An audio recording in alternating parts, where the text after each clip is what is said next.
Hola, buenas tardes. Hoy Conoce lo que votas vuelve al Congreso de los Diputados para entrevistar a Artemi Rayo del Partido Socialista Obrero Español. Buenas tardes, hoy Conoce lo que votas está en el Congreso de los Diputados para entrevistar a Artemis Rayo del Partido Socialista. Nuestra primera pregunta, tras una brillante carrera jurídica y como catedrático de Derecho Constitucional, ¿qué le llevó a regresar a la política? Bueno, buenas tardes. En primer lugar, es verdad, yo soy profesor de Derecho Constitucional, pero lo cierto es que, bueno, he tenido a lo largo de los últimos años, décadas, compromisos varios con el Partido Socialista. Yo soy militante del Partido Socialista desde hace 33 años. Desde prácticamente tengo conciencia de la realidad y de la necesidad de cambio y de transformaciones en esta sociedad. Y bueno, ya a lo largo de mi vida he tenido, digamos, he vivido dos realidades complementarias, que son mi vocación universitaria desde hace más de 25 años y mi compromiso ideológico con el Partido Socialista, y eso es lo que ha hecho que haya tenido también responsabilidades institucionales en distintas etapas de mi vida.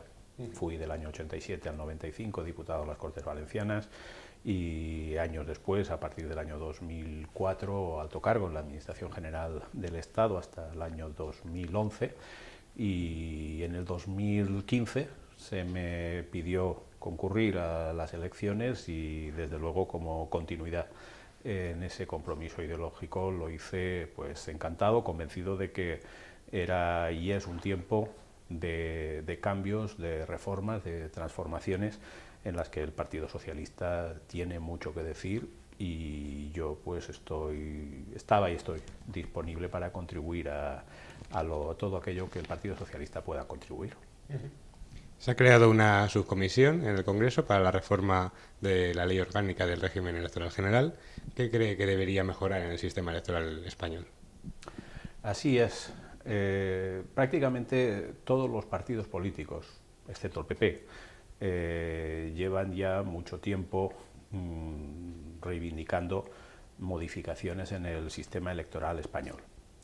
Porque es verdad que en ese diagnóstico general que se hace de desafección o de alejamiento de la ciudadanía respecto de la política, se señala muchas veces al sistema electoral como una de las deficiencias más notables.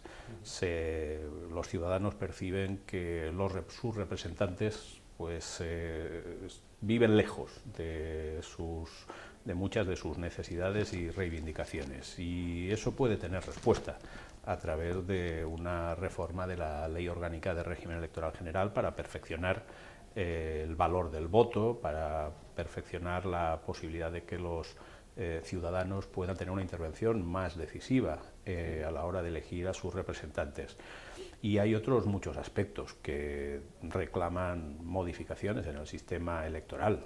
El voto de los españoles residentes en el extranjero es un elemento que preocupa al Partido Socialista, y por eso ya ha solicitado en reiteradas ocasiones la supresión de lo que se conoce como el voto rogado, o el voto de las personas con discapacidad. Es otro tema de preocupación. Mejorar el tratamiento de del derecho a la información en los procesos electorales a través de los debates electorales es otra cuestión. Es decir, son muchas las cuestiones que necesitan modificarse en el sistema electoral español, y esperamos que en esa subcomisión pues, se puedan plantear todas ellas y que pueda haber un acuerdo. ¿Cree que se podría plantear aumentar de 350 a 400 diputados? Bueno, esa es una reivindicación que se plantea a los efectos de hacer más igual el voto. Es cierto que hay una conciencia ciudadana de que el voto de un ciudadano de Castellón, Teruel o Cuenca pues vale más que el de otros ciudadanos de las grandes circunscripciones, porque para obtener escaños son necesarios menos votos. No, en sí mismo esa propuesta no resuelve el problema. Seguramente habría que plantear respuestas más ambiciosas para hacer verdad lo que la Constitución reclama y exige, que es la proporcionalidad y la igualdad del voto. ¿Quizás se podría cambiar las circunscripciones o la fórmula D'Hondt?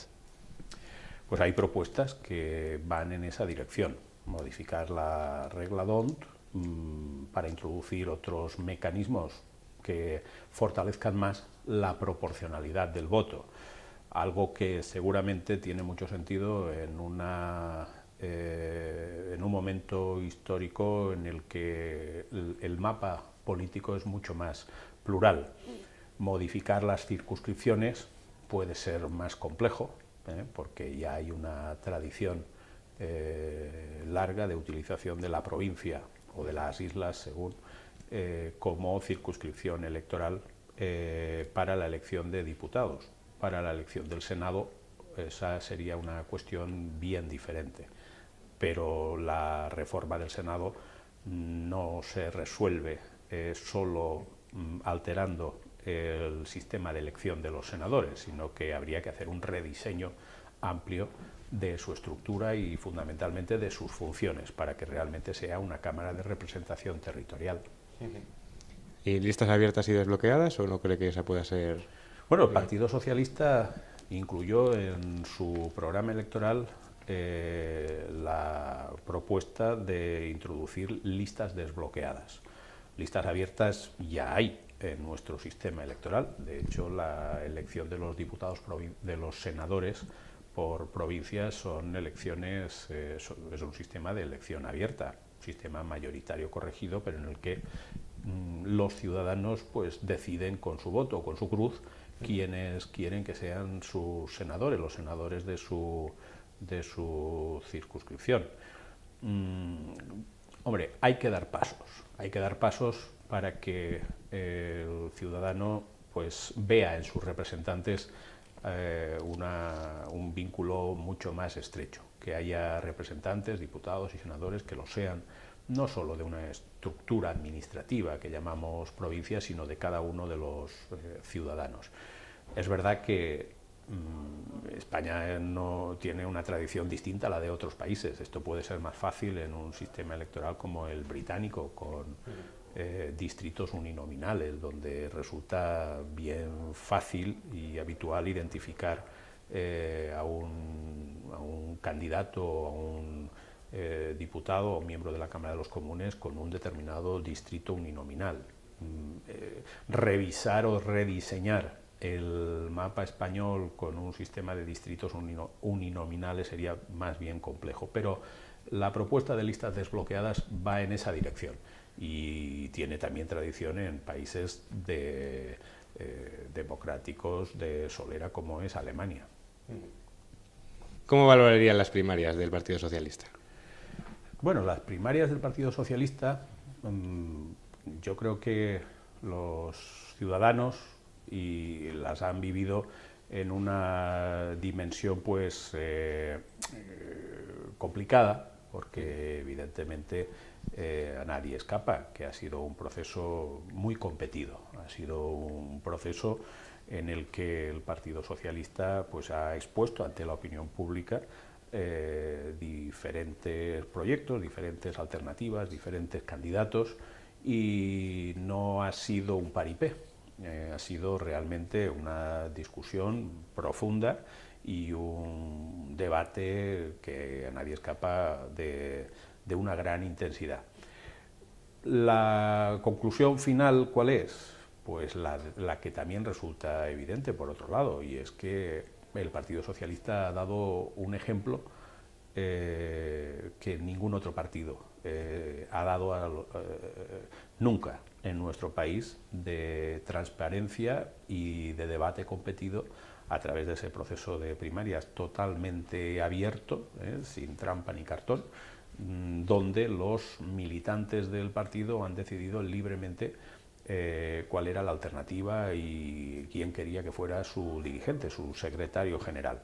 Desde ese punto de vista, nosotros nos sentimos muy orgullosos de estar siempre en la vanguardia de muchas iniciativas que contribuyen de forma evidente a mejorar la calidad de nuestra democracia y de nuestro sistema representativo. y esperamos que otros partidos pues sigan esa misma senda.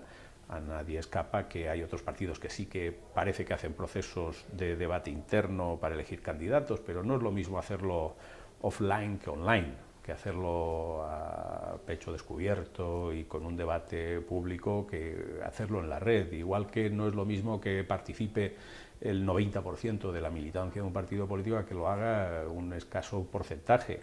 O desde luego no tiene nada que ver con lo que hace un partido como el Partido Popular, que es un dirigismo presidencialista que está muy trasnochado para lo que hoy exige la ciudadanía. ¿Qué le diría a aquellas personas que piensan que el PSOE se encuentra fracturado o dividido? Bueno, el Partido Socialista tiene 138 años de historia. Hay muy pocos ejemplos en el mundo entero de partidos que estén, como el Partido Socialista Obrero Español, en primera línea desde hace 138 años. Y a lo largo de esa historia más que centenaria, el Partido Socialista ha tenido momentos y momentos de más dificultades, de más discusión, de más confrontación, y otros de un grado de cohesión y unidad pues mucho más evidente para la opinión pública. Pero lo que demuestra eso es que el Partido Socialista tiene vida y que esa vida pues acaba llevando a lo que va a ser y es ya en este momento, y es la convicción de todos los militantes de que ya tenemos una nueva dirección y que detrás de esa dirección todos estamos pues en disposición de empujar, de colaborar, de apoyar, de ayudar y de conseguir que la sociedad vuelva a tener y tenga un instrumento como es un Partido Socialista Obrero Español que sea una nueva alternativa de gobierno, porque a lo que interesa al Partido Socialista es estar a disposición de los ciudadanos para ser una alternativa de gobierno y con ello contribuir a que nuestras ideas, que son las de la justicia, las de la libertad, las de la redistribución, las de la solidaridad, tengan una herramienta para tantos y tantos millones de ciudadanos que lo necesitan. ¿Cree que el Partido Socialista se encuentra ahora más cerca de Unidos Podemos? El Partido Socialista está donde estaba. El Partido Socialista no tiene que copiar nada a nadie. El Partido Socialista tiene unos valores y tiene un proyecto que obviamente va evolucionando, pero evoluciona a fuerza de lo que es su propio proceso de generación de ideas, de construcción de alternativas. Como le decía, nosotros no tenemos que copiar nada a nadie. En todo caso, las más de las veces nos copian a nosotros y en consecuencia nosotros nos vamos a encontrar con todos aquellos partidos políticos que compartan nuestras iniciativas y nuestros proyectos. Lo hemos demostrado en el pasado y en el presente. Esa es nuestra motivación. Desde luego, en un momento político como este, de tanta pluralidad, lo que también tenemos claro es que nosotros tendemos la mano a todos los partidos que puedan querer compartir con nosotros proyectos e iniciativas. Es un momento de acordar y cuando se acuerda, pues obviamente cualquier acuerdo pasa por la transacción, ¿no? Y ahí nos encontraremos todos. Tras la abstención en la moción de censura hay quien considera un acercamiento a Podemos y quien considera una frustración de la moción de censura. ¿Qué lectura haría de esta abstención? Bueno, la moción de censura fue en sí mismo un fracaso, como resulta evidente, porque no obedecía ni perseguía lo que son los fines lógicos y propios de una iniciativa de tanto impacto, que no pueden ser otros que o los de plantear una alternativa de gobierno real, con un candidato, un programa de gobierno al actual gobierno del Partido Popular, o al menos los de que permitiera visualizar una alternativa de gobierno. Ni una ni otra cosa se consiguió con esa moción de censura. Nosotros estamos censurando todos los días al gobierno del Partido Popular en el Parlamento. todos los días, a través de nuestra acción de control y a través de todas nuestras iniciativas legislativas. Y que lo que nos gustaría es que hubiera una alternativa de gobierno, que se sumaran los partidos políticos que también comparten esa crítica al Partido Popular, se sumaran a esa alternativa de gobierno en sede parlamentaria o, en su caso, pues en el futuro los ciudadanos a través de las elecciones. Si hubiese alternativa de gobierno, ¿votarían sí por una moción de censura hacia el Partido Popular? Hombre, nosotros, insisto, creemos que este es un gobierno censurable, que Rajoy y el Partido Popular no deberían seguir un minuto más en el gobierno.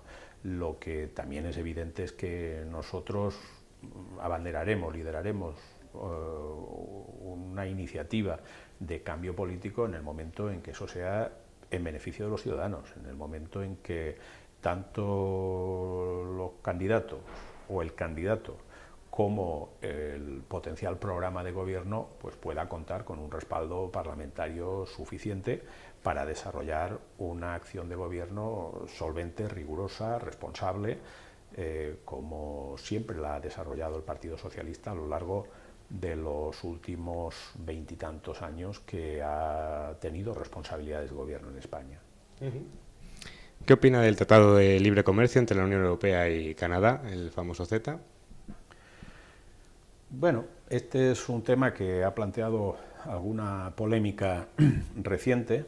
Es evidente que el Partido Socialista tiene una visión abierta del mundo y en esa visión abierta entendemos que el libre comercio juega un papel importante, especialmente pues, para aproximar realidades sociales y económicas de muchos países del mundo, y es evidente también que Canadá es un país de referencia con un grado de homologación alto y en ocasiones superado respecto de lo que son los países que integran la Unión Europea. Dicho eso, en la posición que ha fijado el Partido Socialista respecto de la ratificación de este tratado, se han planteado algunas dudas, ¿no?, sobre cuestiones que tienen que ver con el mantenimiento del empleo, con la política medioambiental, con cuestiones jurídicas relativas a la resolución de conflictos que el Partido Socialista también tiene interés en matizar y resaltar para que se tengan bien en cuenta en el debate presente y en debates futuros. ¿Cómo considera que debería actuar el Gobierno y el Congreso de los Diputados ante el referéndum independentista de Cataluña? Bueno, nuestra posición es clarísima. Nosotros no compartimos que se pueda celebrar un referéndum que confronta y que se opone a la legalidad constitucional, que se opone a las previsiones constitucionales. Nosotros tenemos un sentimiento constitucional demostrado y acrisolado, creemos en el marco constitucional de convivencia y creemos que respetar las reglas del juego es fundamental en un sistema democrático y, por lo tanto, respetar la ley, respetar la Constitución es lo que da sentido a la democracia. Dentro de la Constitución, de los cauces constitucionales, de los procedimientos previstos en la Constitución, todas las ideas, independentistas o no, se pueden plantear y defender, pero fuera de la Constitución estamos en la ley de la selva y, desde luego, en nuestro ideario no está el favorecer una lectura, digamos, conflictual en este debate, sino todo lo contrario. Está el plantear alternativas y alternativas en positivo.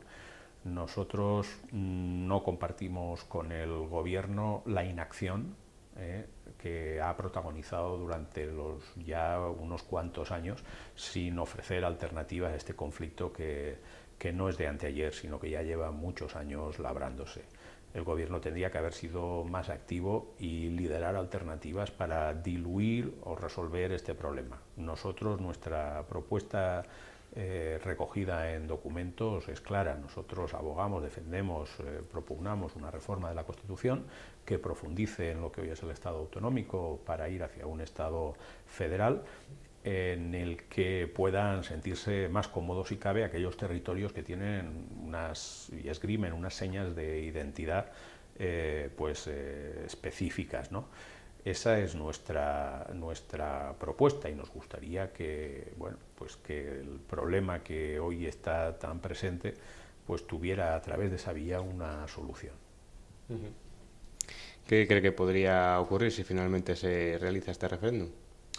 Nosotros entendemos que ese referéndum no se va a celebrar, no se puede celebrar, no se debe celebrar, porque, como digo, no tiene amparo legal, no tiene amparo en la Constitución, y esperamos el mejor criterio, tanto de quienes están abogando por esta posición como por parte del Gobierno, para evitar que las cosas vayan a mayores y para encauzar de otra forma este conflicto. Si aún así, al margen de la ley, se celebrase, ¿cree que se deberían de tomar medidas legales contra los dirigentes? Bueno, pues las leyes no hay que vulnerarlas, las leyes no deben incumplirse, y yo soy profesor de Derecho y por lo tanto lo único que puedo decir es que toda obligación jurídica pues genera un mandato y el incumplimiento genera un castigo. Eso es lo que da sentido a una sociedad racional, ¿no? A una sociedad que preside su existencia en base al principio de la ley, al Estado de Derecho. Y bueno, obviamente espero que no sea necesario, pero si hay que aplicar la ley debe aplicarse. La ley no puede tener, obviamente, lagunas. ¿Qué opina de la inconstitucionalidad de la amnistía fiscal? Pues no opino mucho más de lo que ha declarado el Tribunal Constitucional, ¿no? Que el Tribunal Constitucional ha sido clamorosamente concluyente, no en una cuestión formal, como el Gobierno ha pretendido decir. El Gobierno, haciendo un juego de nuevo de trilero, ha querido afirmar que la inconstitucionalidad declarada por el Tribunal Constitucional lo era en base a una cuestión meramente formal, que si el instrumento del decreto ley no era el instrumento adecuado para adoptar esa amnistía fiscal.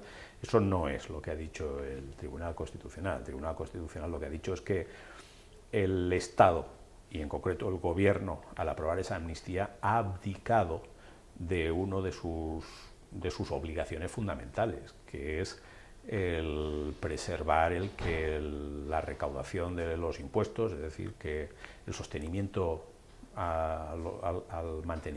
el sostenimiento de los gastos públicos se haga en base al principio de igualdad. Esa abdicación pues es un reproche, el del Tribunal Constitucional, desconocido, diría yo, en la terminología constitucionalista, ¿no? Creo que es motivo de vergüenza para los políticos, en concreto para el ministro de Hacienda, que impulsó esta iniciativa, y de reconsideración, desde luego, para todos los responsables públicos, para que esto no vuelva a ocurrir.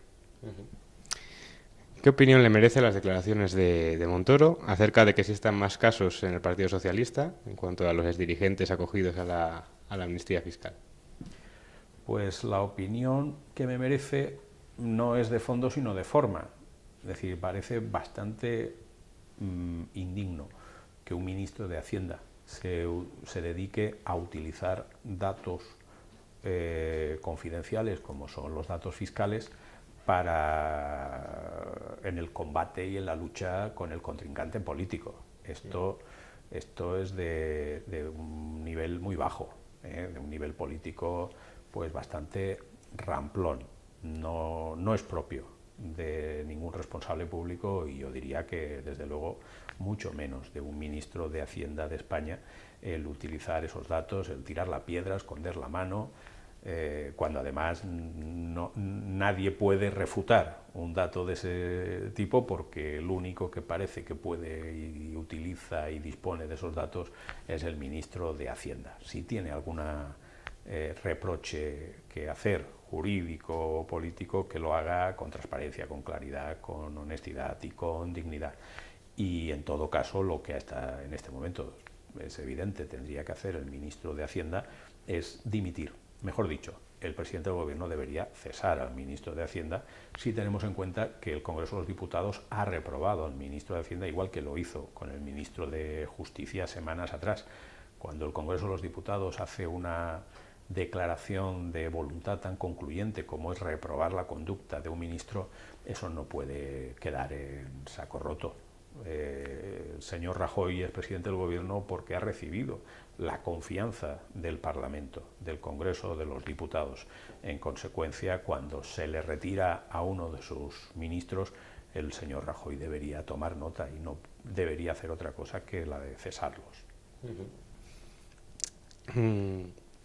¿Confía plenamente en que ningún miembro del Partido Socialista se verá salpicado por casos de corrupción? Yo ni confío ni dejo de confiar. El Partido Socialista ya desde hace bastante tiempo tiene toda una serie de reglas, de códigos internos muy exigentes con todos los que son los candidatos, representantes, cargos electos, cargos públicos de naturaleza orgánica o de naturaleza institucional, que entiendo hacen muy difícil que puedan emerger situaciones de ese tipo. Todos los cargos públicos tienen la obligación de hacer una muy exhaustiva declaración de bienes, de actividades, de ingresos al concurrir a cualquier proceso electoral, sea del nivel que sea. Bueno, creo que con esas reglas internas, que además las hacemos públicas y cualquier ciudadano puede perfectamente visualizar toda esa información a través de la página web del Partido Socialista, esos riesgos se mitigan muchísimo. ¿Que con esas reglas internas no se habrían producido casos de corrupción en el Partido Popular?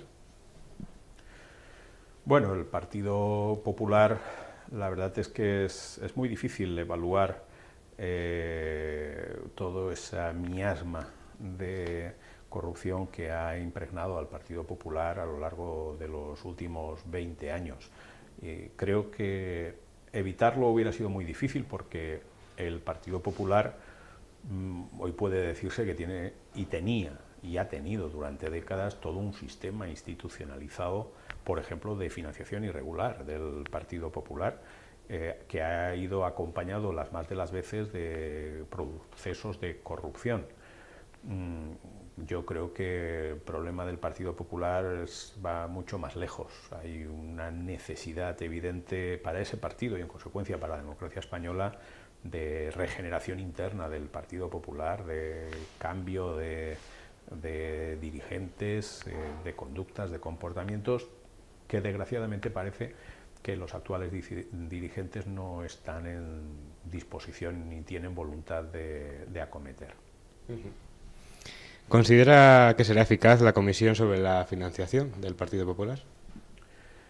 Bueno, se ha creado una comisión de investigación sobre la presunta financiación ilegal del Partido Popular y ha empezado solicitando la comparecencia de sus tesoreros nacionales. Bueno, la comisión tiene un mandato, que es el de identificar responsabilidades políticas y sacar conclusiones. A veces hay una cierta confusión, especialmente cuando muchas de estas conductas se solapan con procedimientos judiciales. Hay una cierta confusión de creer que a través de las comisiones de investigación se pueden dilucidar responsabilidades de naturaleza jurídica, y no es el caso. Lo que a esta comisión le interesa es conocer de las conductas de los dirigentes del Partido Popular en base, obviamente, a los hechos que hemos ido conociendo, y son abrumadores los hechos que se han conocido en sede judicial, en los medios de comunicación, etcétera, y, como digo, deducir conclusiones y exigir responsabilidades políticas. Sí que creo en la eficacia de esta comisión de investigación. ¿Con qué elementos no está de acuerdo del objetivo de déficit y deuda pública para 2018? Bueno, nosotros creemos que, en teoría, el Gobierno saca pecho con el crecimiento económico, con que las cosas están mejorando, con que va mejor el empleo, va mejor la recaudación. Si eso fuera así, creemos que eso debería reflejarse también en el gasto de los poderes públicos, y eso quiere decir en los presupuestos públicos, tanto los de la Administración General del Estado como los del resto de los niveles administrativos, autonómicos, locales. Y en consecuencia, gasto significa posibilidad de fortalecer las políticas públicas en materia de educación, de sanidad, de bienestar social. La sociedad española lo ha pasado muy mal y lo está pasando muy mal y necesita que se ejerzan determinadas políticas públicas en este ámbito social que con los listones y límites de gasto sobre los que sigue perseverando el Partido Popular, el gobierno del PP, pues es imposible, son inviables. ¿Cree que tendremos próximamente una ley de protección de datos adecuada a la normativa europea? Tenemos que tenerla, porque las instituciones europeas aprobaron el pasado año, en concreto el 25 de mayo del año pasado, del 16, un Reglamento General de Protección de Datos que entra en vigor el 25 de mayo del año próximo, 2018, y que obliga a los poderes públicos españoles a aprobar una ley orgánica de protección de datos que adapte el sistema español a ese Reglamento General de Protección de Datos. Confío desde luego en que la haya, porque no puede ser de otra forma. Lo que no confío tanto es que la haya en tiempo y forma, porque el gobierno desgraciadamente ha tardado en impulsar esta iniciativa legislativa. El año 2016, en lugar de en funciones, el gobierno se lo tomó de vacaciones, al menos en este capítulo, y solo empezó a trabajar en un proyecto de ley a principios de este año 2017. En este momento ya se ha hecho público un anteproyecto de ley que todavía tardará en llegar al Congreso de los Diputados y por lo tanto planteará, pues necesitará un tiempo de tramitación parlamentaria. Ley de adaptación del Reglamento General de Protección de Datos la habrá, pero un poco más tarde de lo que deberíamos tenerla. ¿Considera posible la derogación de la reforma laboral en esta legislatura?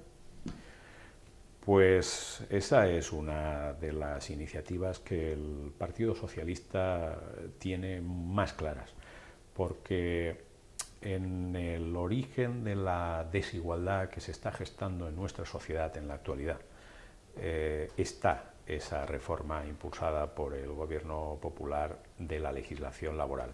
Las relaciones laborales que cuasi esclavistas en algunos casos que hoy están existiendo en nuestro país, los sueldos, infrasueldos que se están pagando, las condiciones laborales en las que viven los trabajadores, la incapacidad de negociarlas a través de convenios, etcétera, etcétera, pone el énfasis en una precariedad del empleo, en un nivel de empleo de una calidad nefasta que no es aceptable, que es totalmente rechazable, que una sociedad pues avanzada como la nuestra no se debe permitir y que además pone en jaque no solo la dignidad de los españoles, de los trabajadores españoles como trabajadores, sino también pone en jaque las expectativas futuras de satisfacción de las pensiones, etcétera.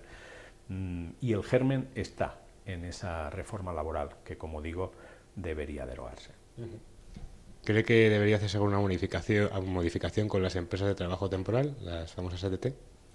Pues no es un tema que yo conozca específicamente y en principio no tengo opinión al respecto. ¿Debería subirse el salario mínimo interprofesional? Debería subirse el salario mínimo interprofesional, por supuesto, para aproximarlo a estándares un poco más homologados y, como digo, mejorar las condiciones laborales y económicas de los trabajadores, que en este momento todos los indicadores lo demuestran, son insostenibles. Como estudiante he vivido por varias leyes de educación y ¿cree que es posible que se llegue a un amplio consenso parlamentario para dar estabilidad al sistema educativo? Bueno, nosotros siempre hemos estado por esa estrategia. El último ministro de los gobiernos de Rodríguez Zapatero, en el año 2011, Ángel Gabilondo, impulsó de forma decidida un pacto educativo que a punto estuvo de acordarse y el PP a última hora pues se negó a aceptarlo. En este momento hay una subcomisión en el Congreso que tiene ese objetivo. Nosotros vamos a poner todo lo que esté en nuestra mano para hacerlo posible, porque no es de recibo que en este país a lo largo de las 2-3 últimas décadas se hayan sucedido tantas leyes y que los resultados de los estudiantes pues no se hayan incrementado, sino más bien al contrario. Tiene que ser una cuestión de Estado. La educación, nosotros apostamos por ello y por eso también apostamos por un pacto de Estado de verdad. Muchas gracias por la entrevista. Pues muchísimas gracias.